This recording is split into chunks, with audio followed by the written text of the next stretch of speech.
Urban Success University family, what's up? It's your dean. It's your chairman. It's August the 11th. It's Transparent Tuesday, and I'm going to answer the question all of you have been asking. I'm fine, and I thank you for all your prayers. Listen to me. Today, I want to talk to you from my heart. Don't want to give you the polished version of Transparent Tuesdays. Today, we're going to peel back the curtain, going to tell you who I am, why I'm still doing this, why Urban Success University is still here, and why this 2026 and 27 school year means so much to me.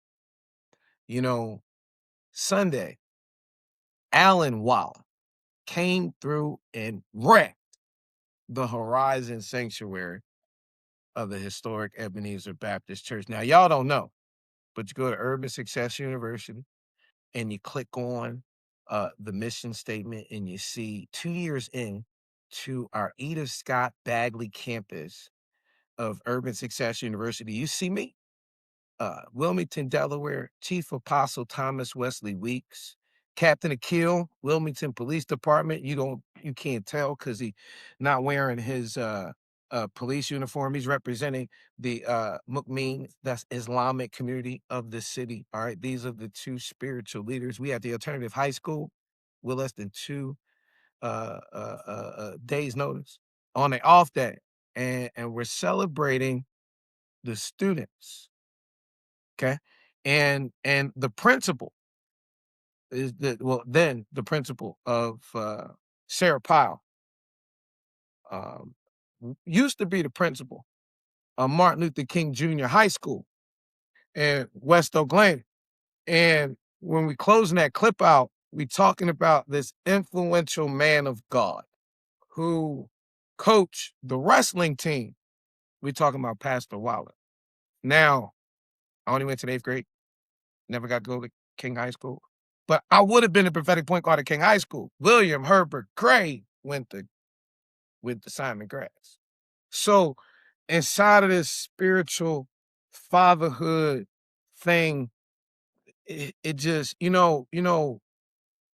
Dr. Waller talked about, what do you always talk about? How he been killing show and tell since the kid. Because I think it was daddy's 4th pastoral anniversary. He had ML Jr.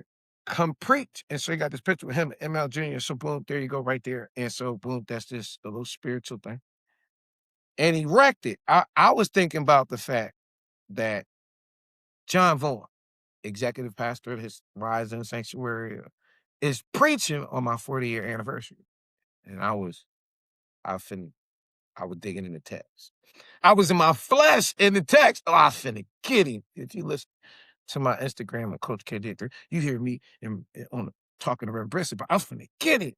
And Reverend Waller and the power of the Holy Ghost slid up and took that text and dissected it. I experienced this once before. I was in the Bright Hope Baptist Church basement ball court. And it wasn't Bishop Morris. It was Mr. Kazim Mizzou, Mr. Militant Bishop, J. Lewis Felton. And he was a New Jack in the city of Philly. And he was preaching the BRAC Ministers Conference. He had preached the BRAC Ministers Conference. And the speaker, though, for this particular Sunday was Reverend Dr. Otis Smalls Jr. Now it's a lot of engagements for folk to get, but being invited to the Cheney University campus by Edith Scott Bagley is a distinct privilege. Otis Smalls got and answered that invitation. Holy Ghost showed out. I heard, I wasn't out. Anyway, so back then, I finna Mark 5-15, little boy is sees Jesus and he tells Jesus, he says, don't torment me. And And Jesus, what's your name?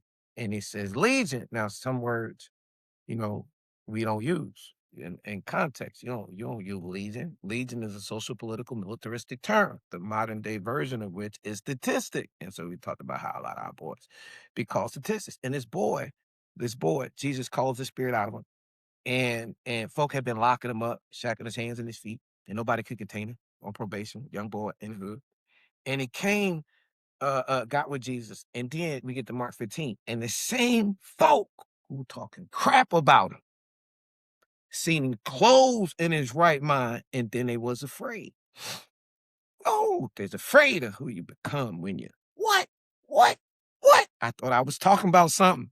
And what Otis Moss did, I'm in the basement in the ball court. He did it in the sanctuary, and he took the story further. He ain't stopped where I stopped, so I had to lead it like we was doing online because we not allowed in the Horizon Sanctuary. Like we was laying there when God was using Walla, and Moss talked about the boy after that. See, I was just cool. That one way he cleaned me up. Moss said the boy went to Jesus, which he did. I was like, Jesus, let me go with you. And Jesus like, no, my boy. You don't get it that easy. Tell you what you got to do. I want you to go back where you came from. and, and let all the folk know what I did to you. Let them see it. And Wallace slid in. And see, I was going to talk about how Jesus, he ain't come up and grabbed the microphone. First thing he did was he taught. Then he preached. I was gonna bring up Reverend Dr. Henry Mitchell. Y'all don't know. Him and Mama Ella Mitchell, they were in Union back in the 1940 and 41. It was hard to be a black man in the boy in Union Theological Seminary in 1940 and 41, and before James Cone. Okay. And he wrote the book on African American preaching. That it ain't fake asthma attack, but you gotta say something. And so, it's powerful prophetic teaching, compound word, right? And so Waller did the same thing that Moss did. I'm just being transparent to my students as a young dean. I thought you've been a dean for 23 years. I am, but I'm young in this thing. And so Waller didn't talk about just teaching and preaching. He talked about the healing. And y'all know. You don't know. Let me put you up on game.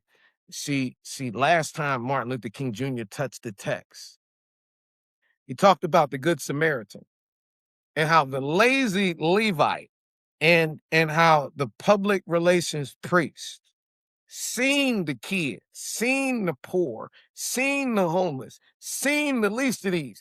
And because it wasn't on the red or blue agenda, country, not the kingdom, they just walked on by. But then it was the Good Samaritan who stopped, bandage and oil. Now we ain't gonna get into it because we about to get into it. But the bandage represented the healing. Oil. And what we're dealing with this August. August is the month of magnanimous messianic manifestations. I almost stuttered. Yeah. And so we in that space where Walla was used by God, the healing space. But we also dealing with the infection. Because as a community, as a body, we gotta heal. As a church, now listen to me.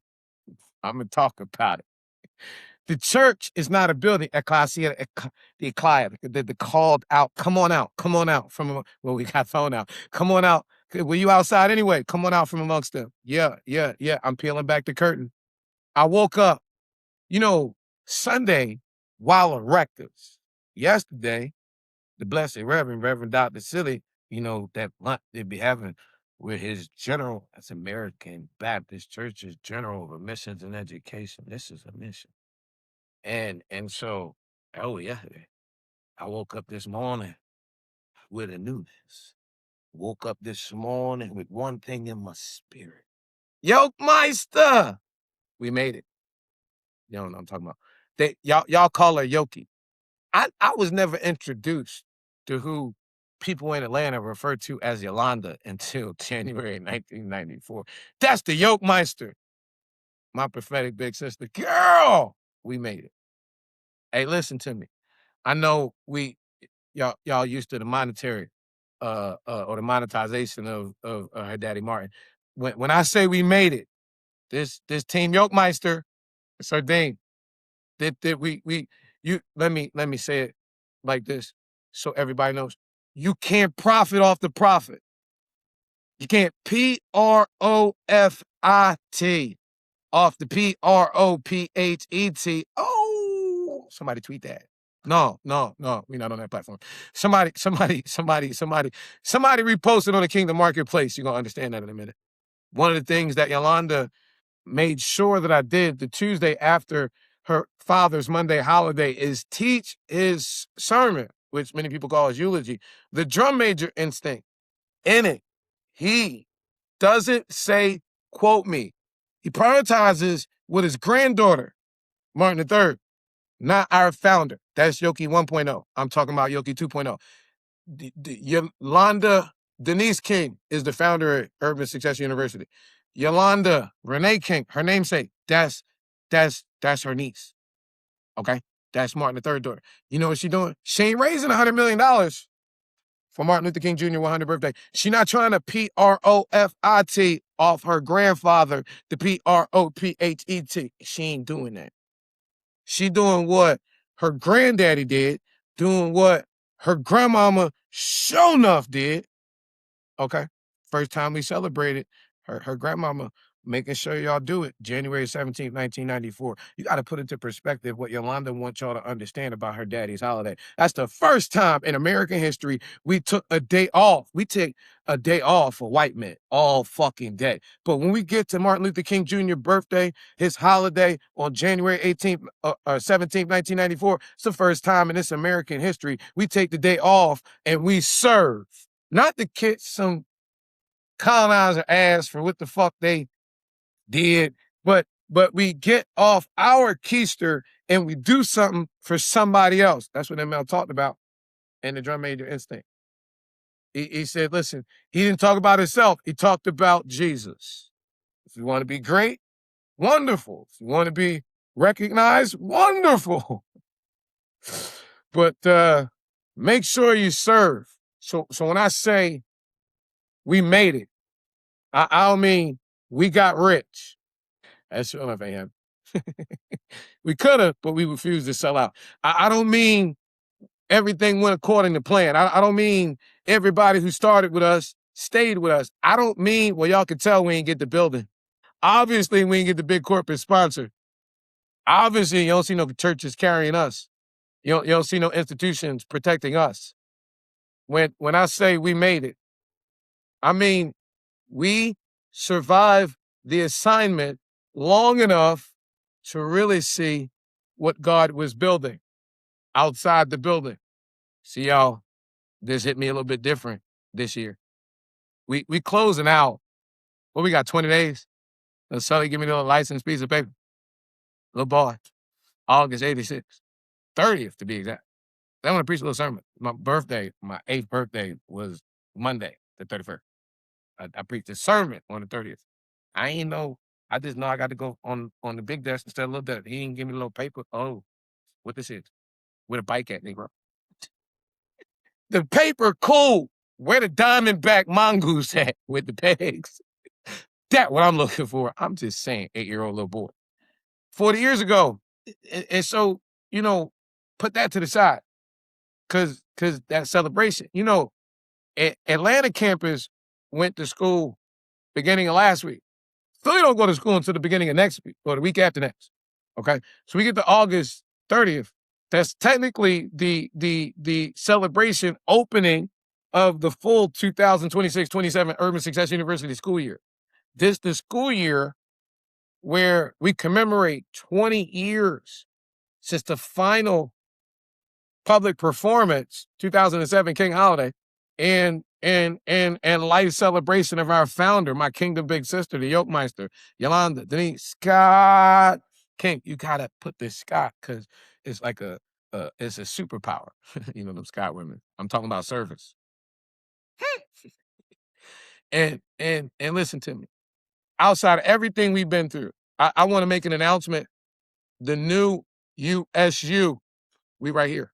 We've officially completed our evolution into a social entrepreneurial enterprise ministry. Our flagship, the Kingdom Marketplace, the digital resurrection of Progress Plaza, world's first AI-powered, generative engine optimized entrepreneurial ecosystem, intentionally built to connect businesses, community resources, ministries, nonprofits, entrepreneurs, and the next generation. Here's the part. Make my eyeballs get a little sweaty. Built by my babies. Our kids. Watch your mouth. Talking about them kids. They God's kids. He entrusted to us. They ours. They was my superstars. Then it was my superstar achievers.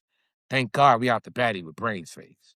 Now they my geniuses. Baby girl geniuses. Yeah. They prove it every single day. Look at the Kingdom Marketplace.com. They built it. Yup. God daughters, they built it. Young women sometimes get looked past by the institution. Young women, people talk about, but very rarely listen to. And Daddy King would say, are you listening? Young people, young women, young mothers dealing with real life economic circumstances and situations. Some would call hardship that mama and them would say, baby, you go head up to the church. They get some help. But a lot of folk then took that old hymn, My God's a Mighty Fortress, literally and locked the doors. John Vaughan, New Negro, welcome to the ATL, boy. Some, some of them, they mamas themselves, you know what they did? They learned the technology and they built the infrastructure our community needed. That's why this ain't just a website to me. It's a testimony. Can I peel back the curtain a little bit more? You see me as the dean, see me as the chairman. Some of y'all see me Coach K. I'm King Kev right now. Well, I done grew up. I manifested. It's King Jolo. I am the American-born Jolo. It's them the facts. But underneath every name, underneath every title, I'm the same little nappy-headed Negro boy raised in the basement of the Black Baptist Church. I didn't study our spiritual experience in the colonizer classroom in the slave master seminary or somebody else's textbook. I grew up in the center of this thing. I'm a hybrid. I'm a Mount Airy Church of God in Christ, Red Church, and Zion Baptist Church baby. And I got a prophetic Pentecostal mama, so I'm Baptist College Kojic, like Baptist, Pentecostal, and Kojic all wrapped up in one. Bishop Ernest C. Morris, mother, Winifred, Ernest, or Morris. Mama E. Morris? You don't know that? Y'all ain't even saying no. Zion, y'all talk about Leon Howard Sullivan, the Lion of Zion before this one. What you know about Amazing Grace? How sweet the sound. Say a little Richard West African, not be a Negro boy like me. I once was lost. Hey, y'all. I found first place to hide is in plain sight. I was blind, but shout out to the Yoke Meister. I can see.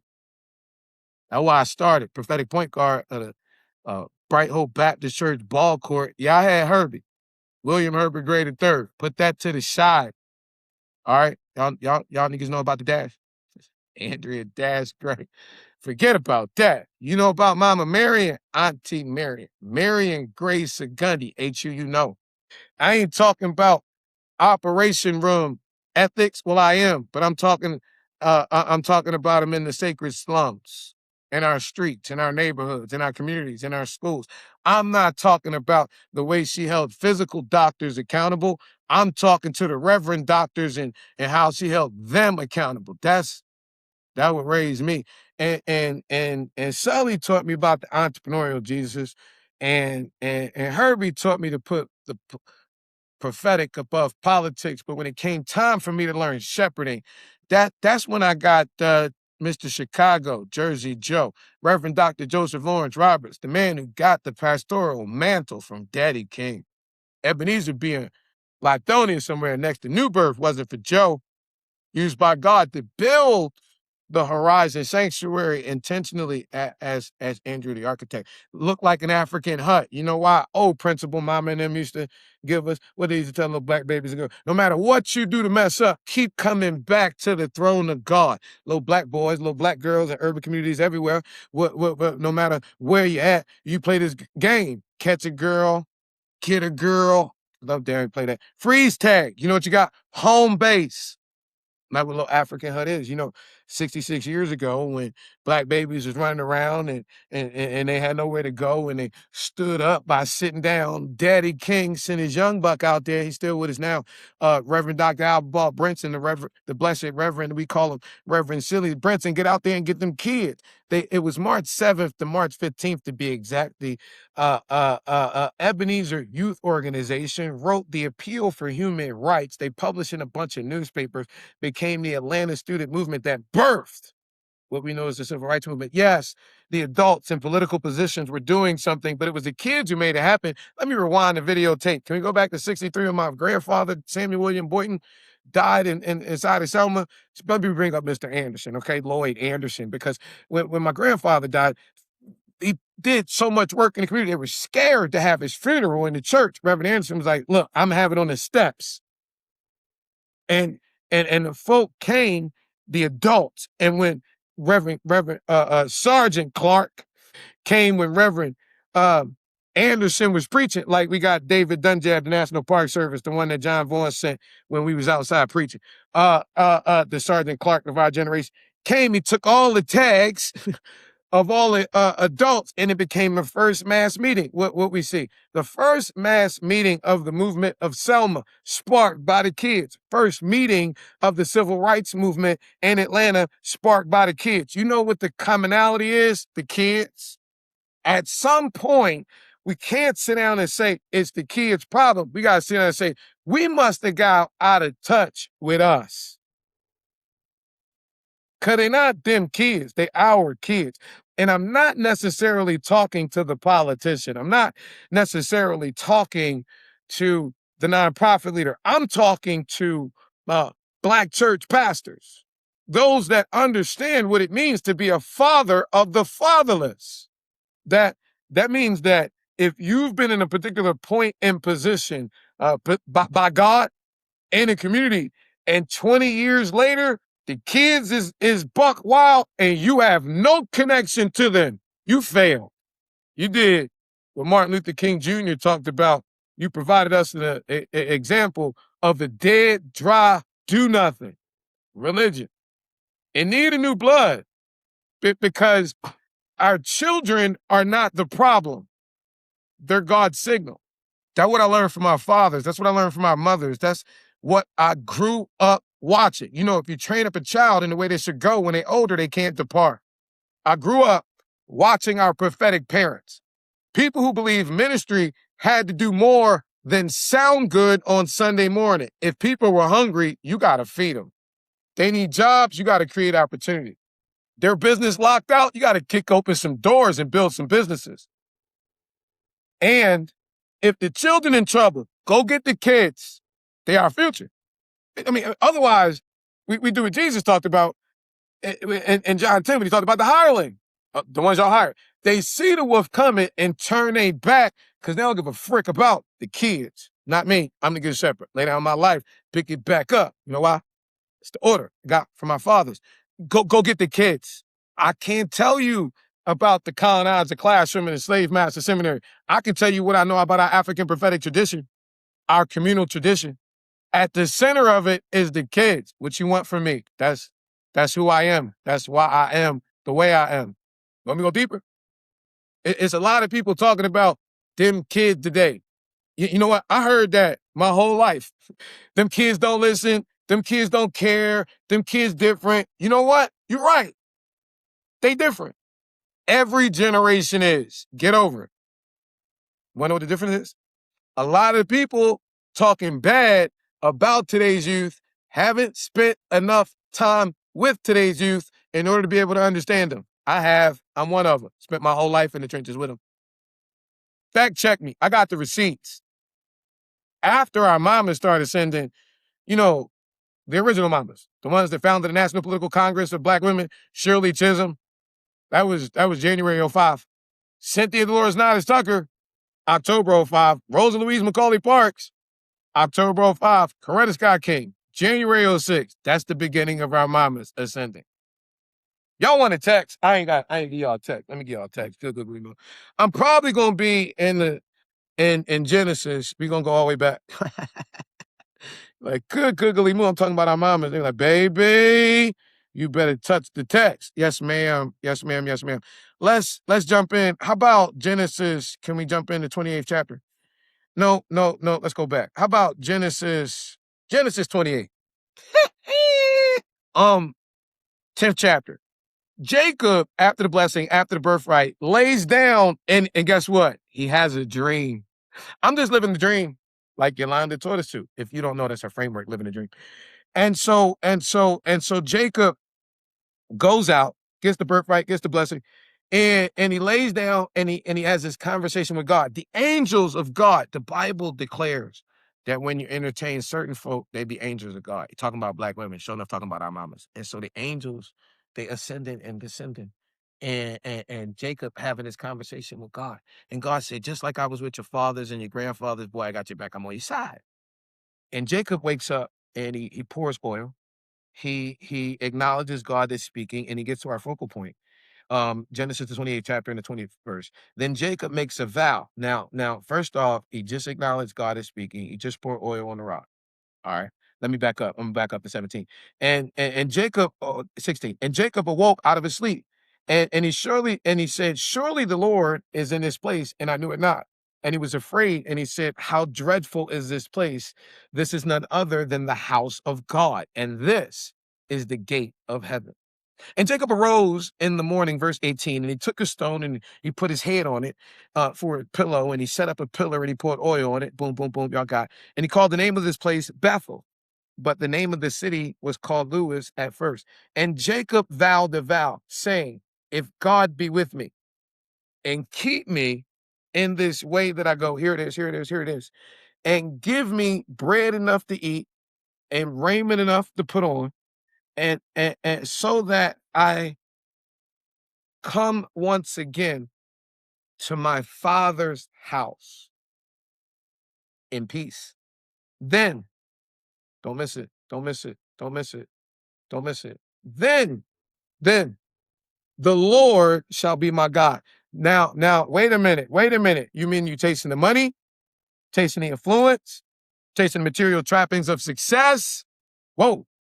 That's what Herbie told me to watch out for when he left Congress to run the United Negro College Fund. I was in the basement of the ball court, and then they was like, what'd he tell you? He told me what I'm telling y'all, because I told them, so I'm telling y'all that you Negroes don't read your Bibles. He said Jesus had talked about it when he said you can't do both. You can't serve God and Mammoth. Now, Mammoth isn't the money. Mammoth isn't the title. Mammoth is the pursuit of the money. Mammoth is the pursuit of the title. Because, see, the money and the title, that's up top. But the people of God, they down low.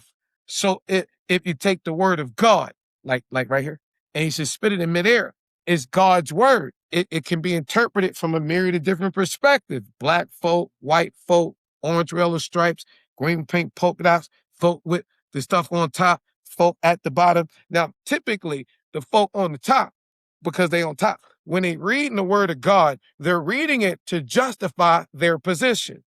You know, being on top, they're looking down their nose through the word of God at people at the bottom. Folk at the bottom, they at the bottom. So they're looking at the word of God to lift them beyond their circumstance and situation. God weighs above our ways, thoughts above our thoughts, in his infinite wisdom. God decided to put all his title, all his positions, all his everything to the side and come down low. Imagine. Jesus gives us an example. Right. And what's he do? He takes his title, his position, and all of that, and he puts it aside, and he gets down and washes his feet. Don't miss. Judas is at the table. Now, me, I would at least broke a toe. Jesus washes the feet of the one who is to betray him. Okay. And so we talked about that story because the angels ascending, our mother's ascending right after Coretta ascends, 2007 King Holiday. Yolanda got tons of pressure. She freezes the holiday. How can you gonna freeze the holiday? You the speaker. It's your daddy holiday. What we finna do?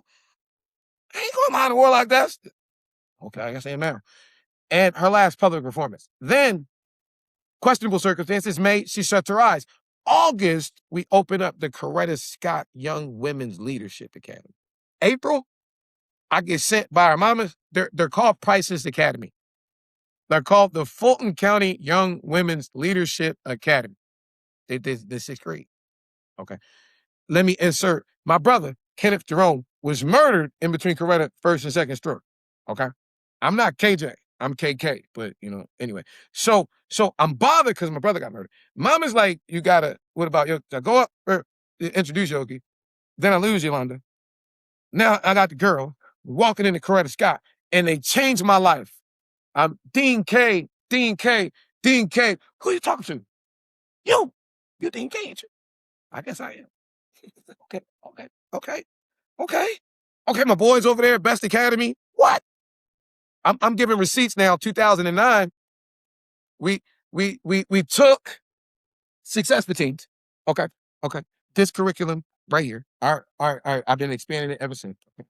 And we broke it into the I Am Great. Nehemiah. Okay. My babies. Ask Miss Jackson. I got a little picture. Miss Jackson. Okay. Jackie Lott Jackson, Deacon. That's Jackie Lott Jackson door. We was teaching Nehemiah. And Nehemiah said, I'm doing a great work. I cannot come down. Said, I am the great Miss Jackson. So we working on this I Am Great program with Success Fatigue. Okay. We converted these 8 chapters, 8 principles, okay, into shorter lessons. Y'all know my kids is fast. They were designed for urban middle school and high school students so they could actually engage. All right. This 2014 curriculum, it's the last curriculum that Joseph Lawrence Roberts approved. So that's why I don't, updates. I keep sending y'all back to 2014 curriculum. Spiritual son of father stuff. Okay. Decade later, I'm in my second school year as in my second decade as chairman, and it's still surreal to me. But it records the model. Y'all can have it. It's free. The gospel is to be freely given. Okay. You can't profit off the profit. Listen, Yolanda talking about that. If you're an intellectual giant, then you develop a philosophy. You develop a framework that can be sold, that can be packaged, that can be marketed. The prophet's responsibility is thus saith the Lord. You already know your birthday. Why are you looking for me to ask you your social security number? Knock it off. I ain't into this Western world religious performance stuff. Okay. It's to be the voice of God. You know what God gonna give us? Thus saith the Lord. The gospel's to be freely given. All right, boom. So we did the I Am Great, like 50 different school districts. Not me. I'm making myself no reputation. Okay. You humble yourself under the mighty hand of God, and time, it just do it. Mama Esther Jean Wortham said he did expose or promote you. 2010. All right. We were in the Nehemiah Institute phase, right? I remember that. All right. Same year, Fulton County, Sheriff's Department, Ted Jackson, first annual youth conference. Connected government, churches, and in order to make a positive development in our Fulton County youth. Joseph Lawrence Roberts was alive. John Lewis was alive. Senator Leroy Johnson was alive. 2011, they was trying to lock up our mamas with a teaching scandal. Jaheim Herrera, I'm going to get to that in a minute. Sheesh. Shout out to Gerald Griggs, right? Shout out to Reginald Crosby. Listen to me. Why? Because we launched the Stop the Bull campaign. Real men put in real work for our Fulton County children. Moved through more than 35 different Fulton County middle and high schools. Wasn't no check. I ain't getting no check. That's work. Bullying and nonviolence prevention. Same year that that was right around the time that it's like a blur, right? Nobody listening to me, youth rally. That's when the Fulton County Youth Commission, under amazing leadership, really exploded. Don't miss the name of it. Nobody's listening to me. Daddy King used to say, "Are you listening?" It was more than 500 youth participated. The commissioners came out. The parents came out. The clergy came out. The community leaders came out. And once for once, the adults weren't yapping. They shut up and listened. The kids got the microphone. 2012, after they was trying to lock up our mamas for the little teaching thing, after we dealt with the bully issue, forget about what was going on over with Warlock and him. When he made his confession, there's a lot of gay people around. Forget about all that. That's when, because that's an issue, because Jaheim hung himself. Well, why did he hung himself? He's being teased in school. He's been teased in school about being a homosexual. We didn't want that stigma to come to my. So I ain't cleaned up for a boy. I cleaned up because listen, 2012, I told Warnock he could take his ordination, stick it up his butt. Why? A lot of people got ordained by Reverend Dr. Albert Paul Brenton. He got licensed and ordained by Daddy King and ML simultaneous. Daddy King said he gonna still be here. I like stuff that's legendary. I'm not a cookie cutter. I got licensed by Sullivan. I'm not finna get ordained by the Warlock. Sullivan says himself, watch the documentary. When he was up at Abyssinian, my spiritual mom, Amazing Grace, told him to get away from Abyssinian because that political stuff was getting pretentious and away from the prophetic, away from God. Warnock started Abyssinian. Look at how he wrecked Ebenezer. Kevin Johnson, he wrecked Bright Hope. He got kicked out. Wrecked OIC. Look where he ended up. Abyssinian. Both political. Both no connection to community. I'm just saying. It's great that you inside, but my job, as I understand it, is the loss. Go outside. So iconic community congregations and turn them into commuter. Let me make that plain. Commuter congregation is where 90% of the people who come to Sunday worship, they don't live in a community. So you can be a John Vaughn. You can, quote unquote, fulfill your organizational leadership responsibilities to your congregation and never address the needs of the community because your congregation don't make up the community. But if you're a community congregation, like the Heritage Sanctuary is, like Bright Hope was before Kevin Johnson slid in, like Ebenezer was before Warnock came, and 80 to 90% of the people who attend Sunday worship live in a community, that as a spiritual leader, you have to fit and address the needs of the people in the community. But if you particularly turn your back on the community and you weed it out, then you're just going along with the colonizer game. You know, in our African tradition, we transfer our story orally. But that ain't what the colonizer do. It's a genocide formula. They take over shit, rewrite a new story, try to make the kids feel like the parents is against them. How can our kids be against our parents? Because our parents looking at what's wrong with the kids. Spiritual abuse. Hosea, the 4th chapter, the 6th verse, God is speaking to the religious leaders, and he says, my children, God's people, are destroyed, not due to a lack of the colonizer's education, but due to a lack of the knowledge of God. And he's speaking to the preachers, because how would they hear if it not be for a preacher? And because, God says, my people are destroyed due to a lack of knowledge. And because you have rejected knowledge, I reject you. He didn't say you were going to lose your budget. He didn't say you were going to lose your Bentley. He didn't say you were going to lose your building. But do you know what it's like to be outside the will of God? Come here, David, shepherd boy, anointed to be king. David's in a position of leadership, and he knows how he's supposed to move the ark. But he doesn't move the ark the way he's supposed to. He sends other men to go move the ark. And those men die. David then has to show up at the wakes. David has to show up at the daughters and the sons' birthday parties and the graduations of men who were loyal to his leadership when he was disobedient to God. Later on, the Bible declares David is able to be used by God to move the ark. It says David goes from king to stripper. David it's stripping. Mama and them got a song. Listen to me. Let me apply it if you're missing it. All right. Mama said, don't even worry about it. I'm going to get even more undignified than this.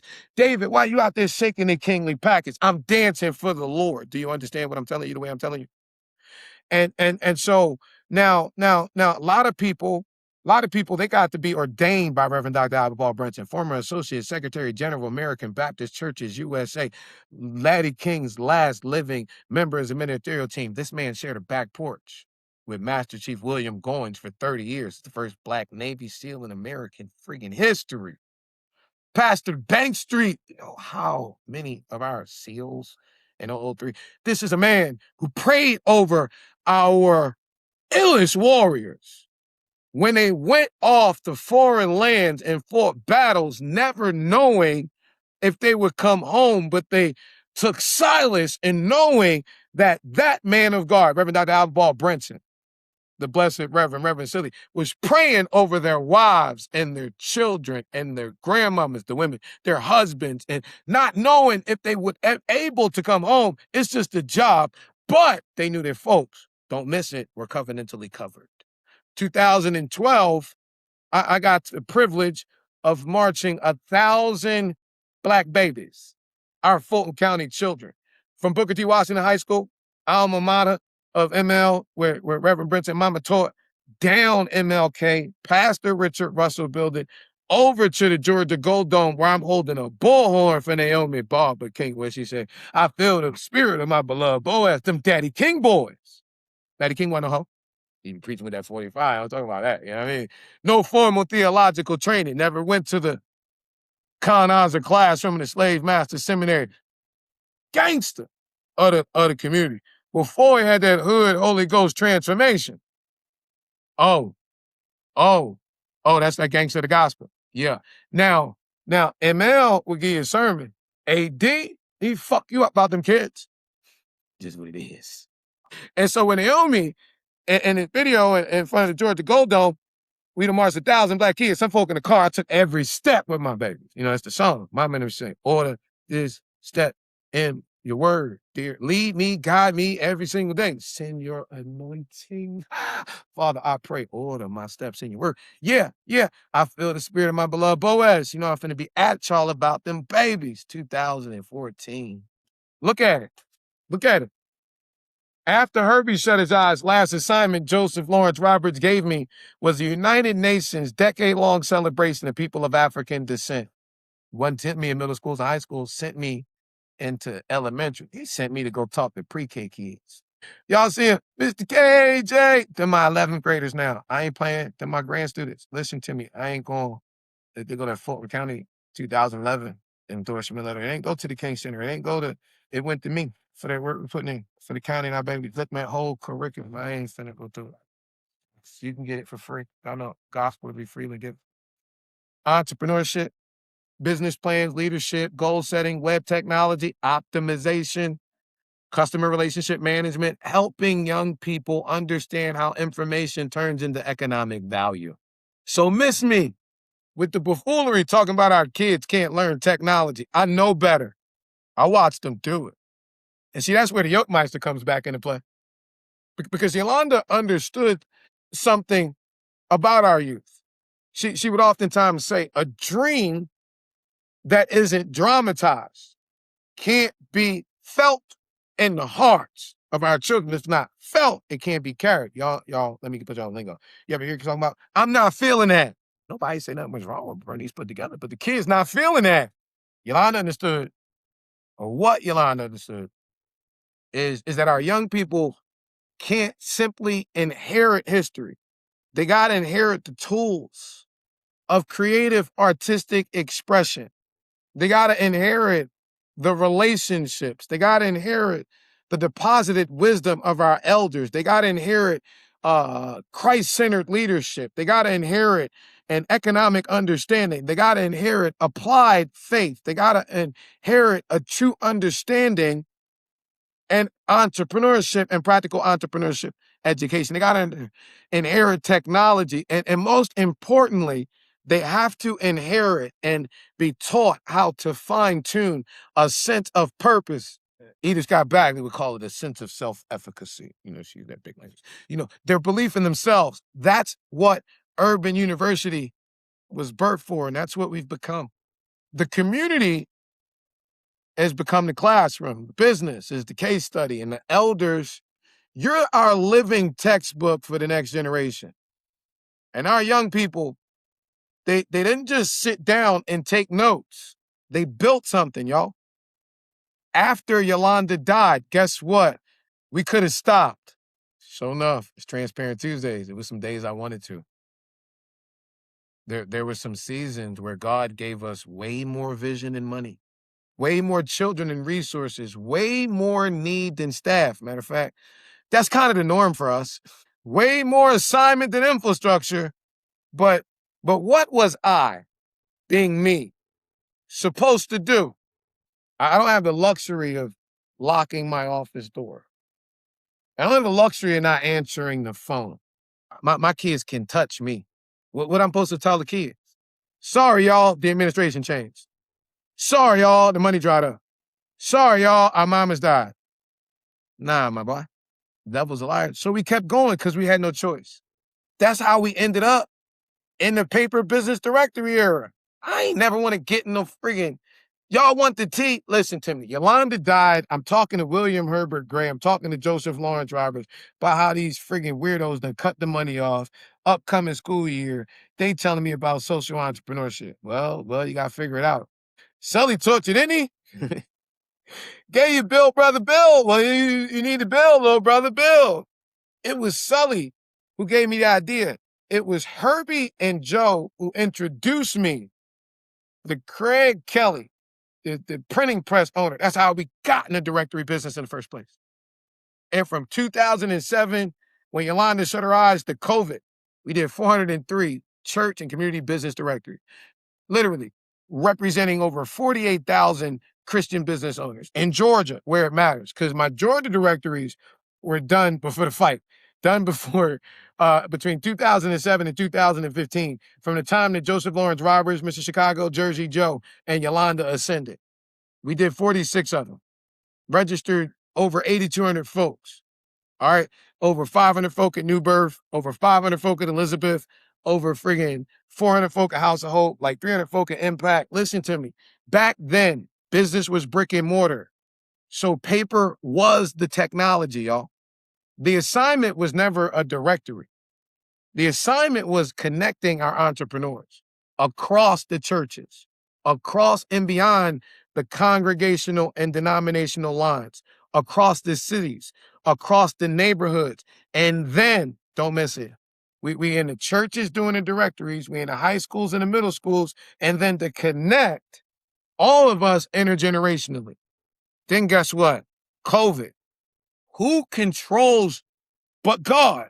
Conspiracy theorists, leave me alone. And like that, overnight, business went from brick and mortar to click and order. Paper reached the end of its usefulness. Bottom line, the assignment didn't. What do? We adapted. We started converting what we learned into digital infrastructure. There's a period that no one talked to our folks about in between COVID and now. November 5th, 2021, Google, 800-pound gorilla of information dissemination. Y'all remember we was kids. It used to be a noun, then it's a verb. You used to look something up, go online, look something up on Google or Yahoo. You're like, what's the Yahoo? Don't even worry about it. Now you just Google it. Not accidental or coincidental. Google intentionally positioned itself as the trendsetter. Well, fast forward the videotape. Because May 19, 2026, Google officially announced the biggest search shift in the past 25 years. Says we're not really a search engine no more. We're more of an AI recommendation agent. We went from brick and mortar to click and order to AI recommendation. And ain't nobody told our folks a thing. Provided a 2024 report documenting that our students were working on reconnecting the Georgia business space through digital technology while creating positive economic opportunities for our young people. They were launching it summer 24 at St. Peter's Missionary Baptist Church after Eric Vincent Thomas had me go over and pray with him at Carver High School on May, what was that, the 2nd for National Prayer Day. They were meeting at a Carver Market right there on the corner, and then he blocked it. 2025, they got blocked. 2026, they got blocked. Guess what our daughters did? Because this is part of their brains over boobs movement. You know, Fulton County, on this side of COVID, we got 2021 to be exact. We got all the boys together. Fulton County, Big Brothers Anonymous, the Obama Foundation, My Brother's Keeper, first and third Saturday, all the way up to June of 2024. Put them through a rites of passage in January 2024. Graduated them. I did. Custom cut suit, historic Auburn Avenue Library, June 2024. But in May, we dealt with a very pressing issue that we need to bring into remembrance because May is Mental Health Month, and we got a mental health crisis in our Atlanta metropolitan area. And it's the fact that the number one cause of unaliving, number one cause of death from 13 to 33 is not teen violence. What is it, Dean? Teen suicide. See, having invested first and third Saturday with our boys for 3.5 years and gotten to the point where they quantified and qualified me as caring during that workshop on suicide, I asked them, with the amazing goals, dreams, and aspirations you're sharing with us, why are you killing yourselves? They said, because nobody cares. Celebrating the politicians did. And then 3 weeks later, 3 boys got shot at the Reverend James George Park in Oakland City. Shannon Jones, your head of concerned clergy, called a press rally, called it a prayer rally. See, when 2 boys got shot in Atlanta Station, December 2022, called a press rally and said him and Timothy McDonald, Concerned Black Clergy, they got a program going to lower teen violence, put a couple dollars in the pockets of our kids, call on community mentors and businesses, but they never delivered. Want to talk to city officials about some real solutions, but he never provided none. PR. Anyway, fast forward. 3 of our boys get shot, never devastation. You're going to get involved and make a difference. Calls a prayer rally at 6 o'clock. Never in the park. We don't know him. Shows up at 6:15. See, this is why I turned down that ordination from Warnock. I'd have been ordained by Warnock standing next to Shannon. You know the boy is politically and public relationally entitled. Prayer in our community is paramount, especially if you're the head preacher leading prayer. Early is on time is late. Late, flat out unacceptable. Shows up late.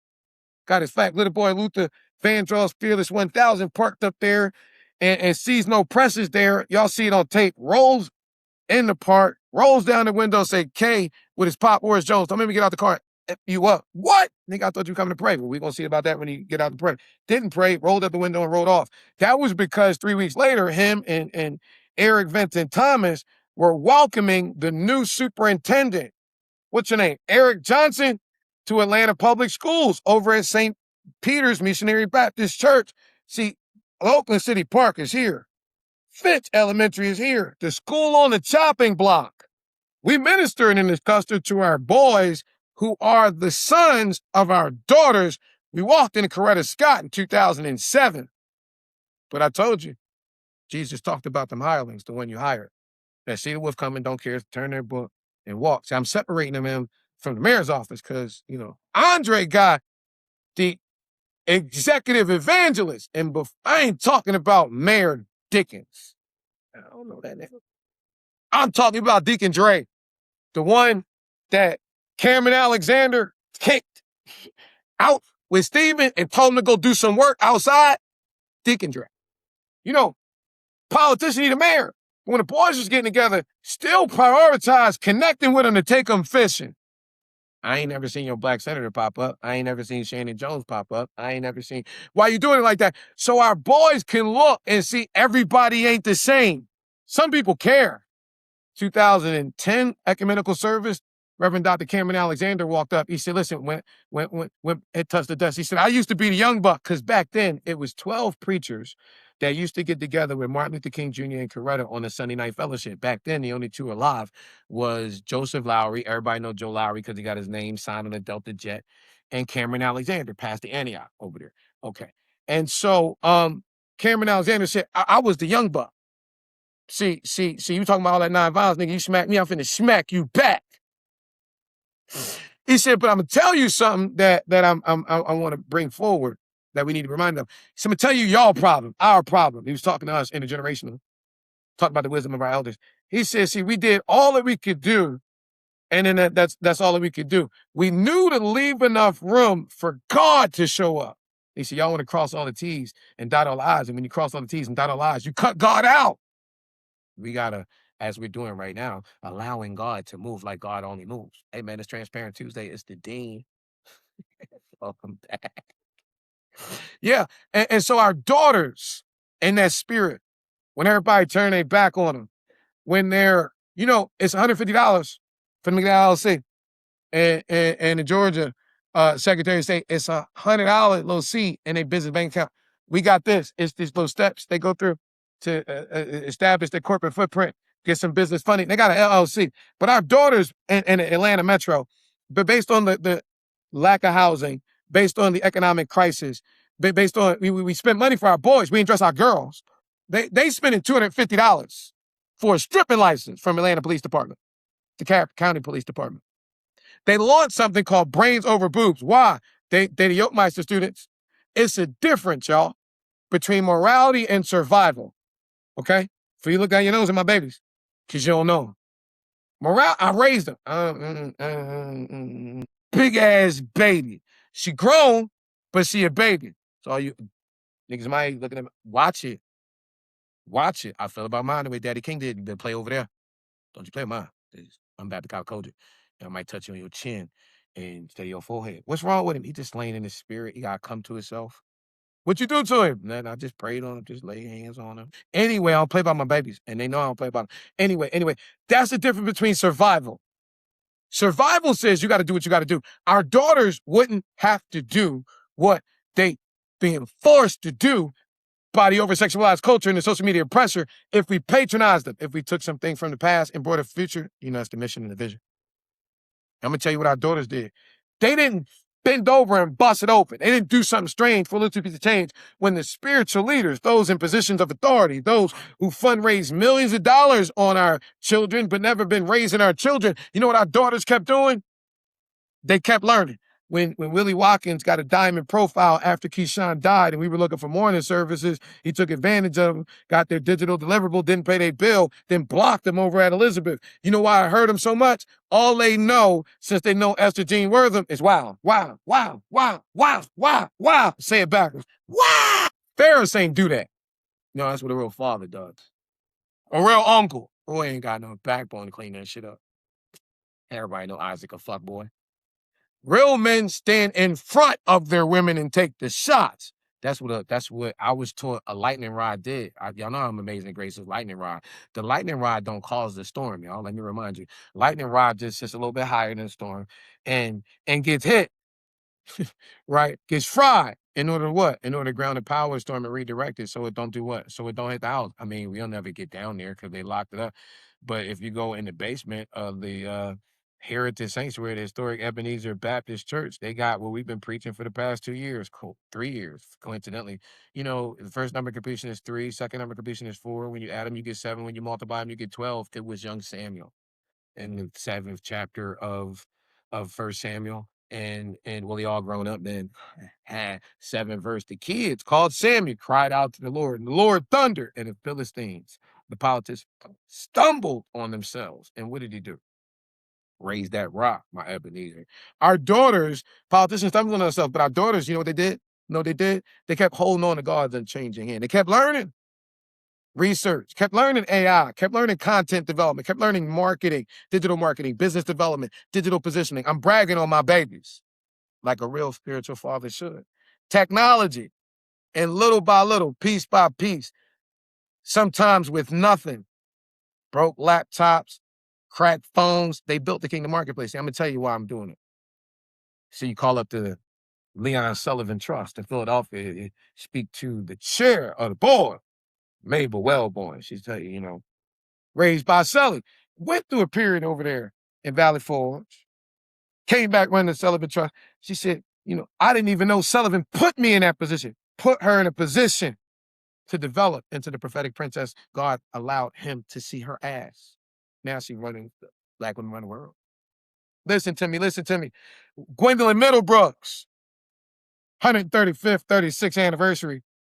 Historic Ebenezer Baptist Church. You got Daddy King daughters, his physical daughter, Dr. Willie Christine King Ferris, Angela Mama, Ferris grandmama, all right, Alberta daughter, all right, Jenny Celeste Parks granddaughter, okay, and so she's OP. You got Mary Gurley, that's a Bethel AME baby, spiritual daughter. Got Mary Gurley, used to babysit all the kids. Mary Gurley said, you want to know why I'm so pretentious in speech? Because I had a real one that rolled for me with no brakes. Because Daddy King used to pound on the desk, say, I'm going to say it. You niggas too quiet over the things that matter, like prophetically parenting the next generation. And she said, because I had that covenantal covering, because I knew, my mama brought me to a place where I had a real alpha masculine man who was 10 toes down in the spiritual scroll, I grew and developed into God who was creating me to be. Our daughters deserve the same. You know why Christine King Ferris and Gwendolyn Middlebrooks and all our mamas as teachers? Because they was having some challenges on the quality of payment for teachers, and Christine King Ferris, like her mama, like Jenny Celeste Parks, wanted to be a teacher. She wanted to be a teacher job, and folk like, nope. She went, Daddy, longest tenured professor in Spelman University or college history. Only person can break it is her daughter, Dr. Angela Ferris Watson, over there rocking that psychological department. So what?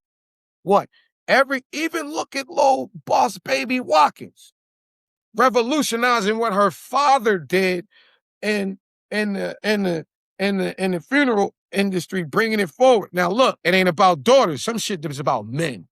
Martin Luther King III ain't in the conversation. Why? He got a daughter. I got daughters. I've been raising our daughters. All these niggas that talk about political position, ain't nobody talking about the position of a divine daddy. I'm the last son of Daddy King Des. I'm daddy now. I'm the one our mamas put there. You ain't been reading your Bibles. Unto us, a son is born, not a senator. And the government, the kingdom, not the country. Why you think our babies built the kingdom marketplace? And you know what? The marketplace changing again. Went from brick and mortar, click and order, now AI recommendation. And because nobody's taught our folks, because the people in positions of leadership for the Black business community been giving you crickets, preying on your ignorance, they've seen these transitions.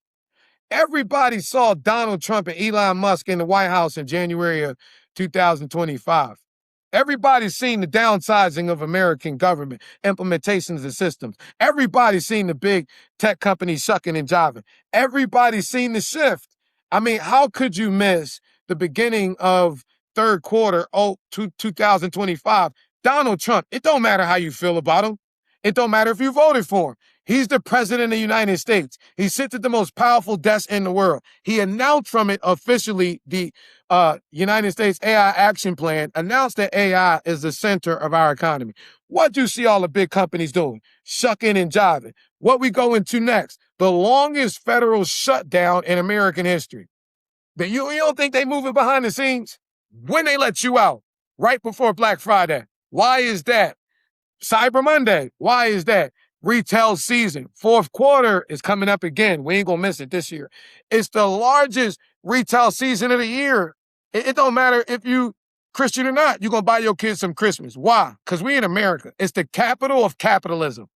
Fast forward the videotape, May 19, 2026. Google, we ain't even a search engine no more. So AI is important. Understanding AI is important. But the biggest question for 85% of our businesses is not, can you use AI to make an email? Not, can you create a funnel? Not, can you create a fancy picture? Biggest question that ain't nobody asking you is, can AI understand you and your business? How about this? Can it understand enough about you to recommend you? Because it's the gatekeeper of the coin. Ain't nobody broke it down. You haven't seen how when you open up Google, instead of just the links, you see this new paragraph where it recommended an answer? You don't see how ChatGPT and Perplexity and these AI agents are recommending answers? See, people do business with who they know, like, and trust, okay? But the way people get to know you has totally shifted, and ain't nobody told you nothing. See, they used to go online, and because Google trained us subconsciously to put some keywords into a box and to get a list of links and to click those links and compare the companies. It trained you. Get over it. Now, Google says, well, we recommend this stuff. Wait a minute, that's a shift. Because, let me rewind the videotape. Back in November of 2021, when Google shifted its small business platform from Google My Business to Google Business Profiles, it wasn't just getting rid of the app. It wasn't just a name change. It shifted its number 1 and number 2 determinants of ranking from AdWord keyword to relevancy of search, okay, and prominence that matters. Relevancy of search. How does Google know if you're relevant? Your business description, because that's the only thing that says who you are, what you do, how you do, what you do, the way you do it. What problem you fix, where you fix that, all that type of stuff. Next, distance. Well, they put it, watch it, but common sense ain't common. They moved it from an app to search and Google Maps. Proximity. Prominence. Who are you? We got businesses that have 10, 15, 20 years experience in the marketplace, in the community. The community knows you. The church knows you. Everybody knows you. The machine don't know you. So when the digital landscape shifts and the machine starts making recommendations, it's not, let me make it plain. Somebody put in, they're looking for somebody who does what you do near you. They're looking for the best. They're looking for established. They're looking for one they can trust. And the machine now isn't just giving them a list. It's not telling them, put a couple words in a box. Let's have a conversation. Let me analyze some data. Let me recommend the best answer for you. Well, if you've never taken your experience, you've never taken what you do, how you do, what you do, the way you do it, in between November of 2021, when Google told you to, and May of 2026, then the machine don't know nothing about you. Your light's been turned off. Let me go deeper. See, we write language like kingdom business, Black-owned business, family business, and as humans, we can decipher through that. The machines don't do that. They look, what does that mean? You do business with excellence. What does that mean? With who? And so the machine doesn't attempt to figure it out. It just skips you. So the biggest challenge right now, because a lot of folk online, and you're relying upon the internet gurus that are still giving you SEO tactics from 2015. Well, just dance a little more. Just shake it a little bit more. Just get a little bit more better music. Ladies, just, especially our daughters, just pop a button. Just show some more cleavage. You ain't got no bra. What a girl, just wave your titties. The devil's a liar. Listen to me. You want to rank higher, the phone stop ringing, make it so that the machines understand what you do, because they don't understand you. The question isn't, can you use ChatGPT or Perplexity, which one you like better for your flyer? No, can AI understand your business? Because they're making the decision on who they recommend. I don't want y'all to get hot and bothered. If I did, I'll show y'all some ankle. Oh, ladies like, I showed us the ankle. I know, I'm single. Show y'all some ankle and wife hunting. Listen to me, it works. Martin Luther King Jr. on the steps in the New England Conservatory told Coretta, I'm looking for a woman. I done loved a million women. I just need one woman I can love a million ways. It worked. He got a Coretta. That's what I need in my life. Anyway, listen to me. AI got to understand you. Like, let me ask a question. Because when we read these directories, this is why the directory industry is over. It don't answer the questions the machine want. Who are you? What do you do? Who do you serve? Where do you serve? What problems do you solve? What products and services do you provide? Ready? What makes you credible? What makes you different?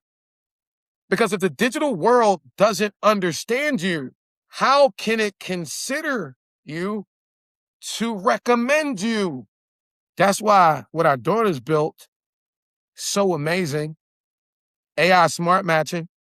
What they're doing right now with category pillars, so amazing. Tell you what they're doing. They're organizing our products, our services, our FAQs, our founder stories, our locations, our expertise, and developing them into what AI wants. They're called trust signals. Now, I can't promise ChatGPT, Perplexity, or any of these other AI agents are going to recommend you. First off, nobody can. Gemini don't answer to me. None of them do. But I'm going to tell you what I can be used by God to do and what I'm going to do. I can make sure that grandma, 30-year-old business, ain't walking into the AI era with the digital lights off. I was just talking to Linked Up. They got the cornbread lady. I remember that cornbread. Cornbread lady up. I'm trying to get her son on the phone so we can get all this stuff right. Yeah. What's he pay? Nothing. What a cornbread tastes like. Yeah. Kingdom reciprocity in cornbread forever. Listen, this is why I refer to the Kingdom Marketplace as Digital Resurrection of Progress Plaza to me. Sullivan built Progress Plaza, and it represented a physical economic infrastructure. Folk came. It brought our businesses together. It speared and created ownership. It created jobs. It created economic circulation. Let me talk to you Negroes in business like W.E.B. Du Bois did. Did y'all read W.E.B. Du Bois' article, The Negro in Business? He made a point. Let me bring it forward. He said, nothing, y'all know that zero, zip, nada, nothing positive can ever take place in a community that fails to recirculate its dollar. It's impossible for us to recirculate our dollar in our community if we don't know who the businesses in our community are. Sully launched Select Patronage. We were throwing out economic support and redirecting it. That's the point. A boycott don't do nothing for us. Withdrawing our economic support from them don't do nothing for us. It don't create ownership. It don't create jobs. Don't create, we're talking about economic circulation. Don't train our youth. Don't build not a daggone thing. So we're not on boycott. 1962, Martin Luther King Jr. brought Sullivan to Atlanta to teach ministers how to implement his model of select patronage. That's what became Operation Breadbasket. And so certain stuff get watered down. We taking it back to the original. Not boycott, protest. Sullivan's book, what he gave me in my Bible is called Build, Brother Build. It's the blueprint. He's the architect. We just the builders. Okay? See my spiritual parents? All right, just the blueprint. We're just walking it out in the digital age. Every participating business, even the free ones, get to have their own digital webpage inside the ecosystem. Listen to me, because a lot of mama and them ain't got no webpage. All right? Every one of them is still represented in this ecosystem.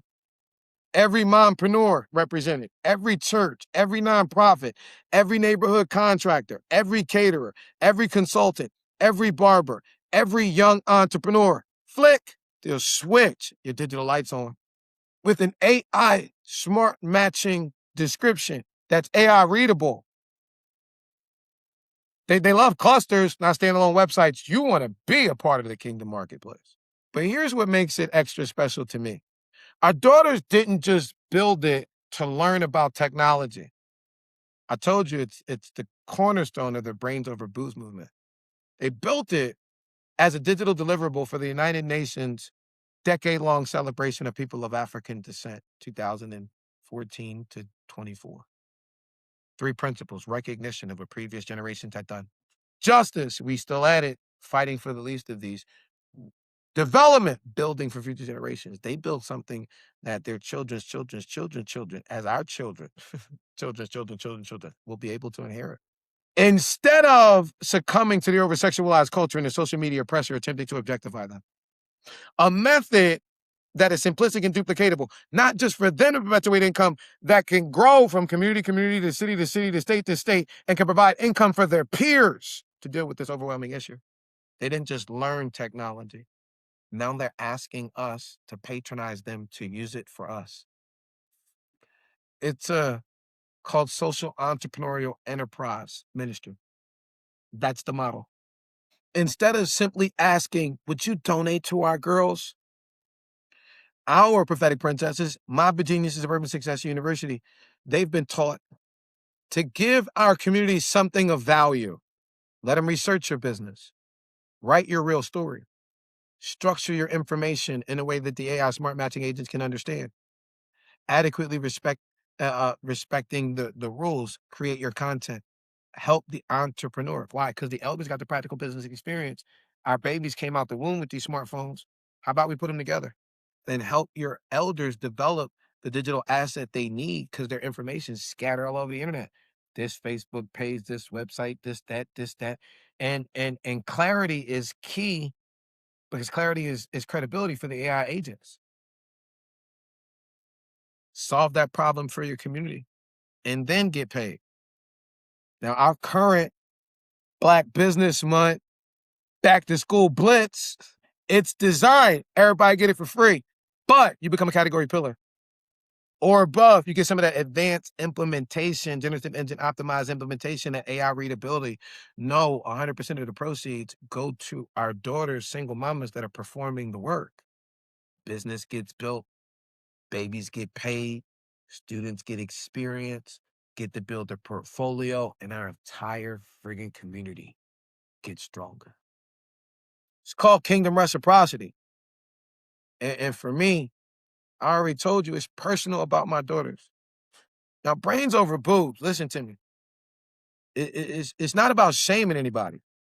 It's about economics, all right? It's about making sure that our daughters, some young woman inside of Atlanta, the Black business capital, birthplace of the civil rights era, doesn't come here pursuing her dream and deal with the unplanned circumstances of life, and life be life, and come here with her babies, come here with this. And because of the over-sexualized culture, when she's in an emergency situation, then the only emerging method of help is her hands on her knees. It subconsciously teaches her that her most powerful, most profitable, God-given asset is her boobs and her booty and not her mind. Devil's a liar. Teaching our sons how to become men. But it's a reason Reverend Dr. Joseph Lawrence Roberts opened up the Horizon Sanctuary to single moms and women dealing with a sexual exploitation. It's the reason our mothers in National Political Congress dealt with domestic violence. It's the reason we focus on single mamas, because they got our sons, and our sons have to be connected to real men who can teach them how to become men. Otherwise, we get this false veneer of manhood that got our boys running to get a gun because he don't know how to throw a right hook. Got him running around emotionally and unintelligent. Got him seeking to put on everything outside, but not understanding what Sullivan talked about when you're spiritually bankrupt. And there goes the morality. There goes our neighborhood. And now all of a sudden, we just got hoods with neighbors. Fulton County, we give our kids guns 10 times easier than we give them library cards. So we're seeing the wolf coming and we turning our back. These are babies. I mean, we done gave the kids guns, but we ain't gave them no fucking mandatory requirement to go to the range to learn how to use the guns. So he pissed off at the little brother up the street, and he done put 50 bullets the fuck out. He ain't shot the little kid up the street, but I gotta show up at a wake for an 8-year-old little girl. And outside of the 8-year-old girl who died, I gotta show up at that anniversary of the wake the year after, and the year after that, and the year after that, and the year after that, and ain't nobody care, but our babies died. What if she not 8 and she don't get murdered by a bullet, but she 18? And she done fought through all the programs we provide, and now she an adult, so, and she got a little baby, and she trying to do what she can do, and all the doors shut. Well, now you know, it happens sometimes. You know, she got to fight with the boyfriend, maybe whatever situation is. Now she got to get a roof over her head for her and the baby. Now, you know what happens? Now she got to bend over and bust it open. Well, watch this. The bullet didn't take her out at 8. The strip club did. Because she got goals. She got dreams. She got aspirations. But now she making that fast money, and she didn't want to do it, but the money takes control of her mind. So now the money comes by way of her degrading herself and doing that. She can't come back from it. She dead. We see the wolf coming, turn our back, because we don't care about, I'm talking on a higher level, but I'm bringing it down. It's about economics. It's about teaching our sons what it means to be men, making sure our daughters understand she can monetize more than her booty. Come here, baby. Put a snowsuit on. Let me show you how to get some money. Let me teach you how to monetize your mind. Monetize your research, monetize your creativity, monetize your writing, monetize your understanding of technology. It's some old folks got plenty of bag, need you to do their content. Let's monetize your ideas. Let's monetize your ability to solve problems. I'm not saying shut down the strip club. I'm saying for mine, for my daughters, from the 2007 class of Coretta Scott to the 2004 class of Girls High in Philadelphia, and all the ones in between that partake, the 5 million of which that went through this curriculum that we developed. Yup, that called me Dean K. I promised them I was gonna have their back. I ain't Jesus, I don't want to save the world, but I ain't gonna be no hypocrite like y'all niggas. I'm riding for my babies. They gonna know their brains got value. Under Yolanda, they were creative artists. With me, they just little AI artisans. And we're going to shift the culture, all right, from our daughters being forced to survive with their hands on their knees to showing them how Black women run the world with their hands on their keyboards, how they build, not bend over, how they build, not break, how they build, not get butt broken. Oh no, I'm the pastors. Let me move along. And so when many of you ask, nigga, you ain't quit yet? I can't. If you train up a child in the way they should go, when they older, they won't depart. Listen to me. Folk were running from the urban inner city. Okay? And they were running to it. Folk were running from our urban inner city kids. They was running to them. Look at me. I'm the case study. Never know what God will do. Somebody poured into me as a little boy. Sully poured into me. Amazing Grace poured into me. William Herbert Gray poured into me. Andrea Daz Gray poured into me. Marion Grace Segundi, she poured into me. Bishop Ernest C. Morris poured into me. Winifred Morris poured into me. Nydia Speller poured into me. Cynthia Dolores Nada Tucker poured into me. Edith Scott Bagley poured into me. Rosa Louise McCauley Parks, hey, I had no son, she poured into me. Okay.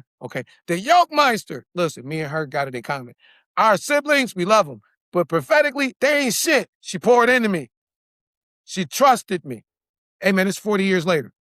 And now that little boy that they all poured into is out here pouring into somebody else's child. You know why? I'm evidence. It works.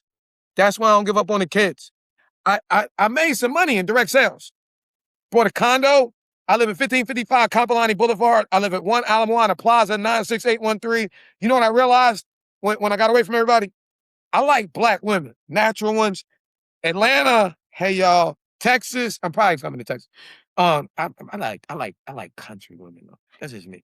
Listen, but besides the point, right? And my kids, I ain't nothing but Taurus and Marines. And so I retire and I get in this lane and I realize I had enough money to retire when I was thinking about myself. When I thought about getting in this lane, I done retired twice and ran out of money twice. This me. That's what I like to do. And guess what? I didn't give up on them because nobody gave up on me. Now I'm in a new transition. I'm making my Gray move. Now Herbie, William Herbert Gray, might have been your pastor, might have been your prophetic patriarch, might have been your congressman, might have been your Black woman Congress, might have been your chairman, not even college, in the basement of the Bright Hope Baptist Church. That's my crossover coach. He went to Simon. I would have went to King, where Waller, but you know, I'm gonna tell you what I saw though. King was facing Simon and the chip, and Simon's won. Herbie called me from the King stand, made me cross the ball court, walked in. He told Simon, y'all win again, I'm taking you to the chip. They won. First time I went to the Final Four. He didn't use government money. He didn't use church money. He went in his pocket and bought them tickets. Showed me him doing it. Now, Sully taught me the entrepreneurial Jesus. Jersey Joe, Mrs. Chicago told me the shepherding thing. But Herbie, he reached the heights of political power. And he walked away because he understood the assignment is the prophetic, not politics, called him survival. And well, he was all them things to y'all, but in the basement of Bright Hill Baptist Church, that's my crossover coach. It's not his crossover, it's my crossover, okay? It got some similarities. This is my shit. Told you left Congress. I'm not a politician. I'm a Baptist preacher from the hood. And there's no way you could be on a championship team and just sit on the bench. You got to get in the game and put up some points. I told y'all, I told them, my students and the alumni and my supporters, I want you to know the pandemic, I told everybody, wasn't a crisis, it was a crossover. Welcome to the other side. I got the ball now. And so, like, Herbie left politics. I'm out. I'm not spending the rest of my life fighting institutional and church politics. It's over. Finito. I never said I was leaving the black church. The church ain't a building. I told y'all that. The ecclesia, the called out body of believers, come on out from amongst them. My men was in the highways and byways. Y'all just outside. I don't talk fast. Y'all just think and process information slow. I'm talking to the kids. Read your Bible. Numbers 13. God told Moses, pick one kid from all 12 tribes, send him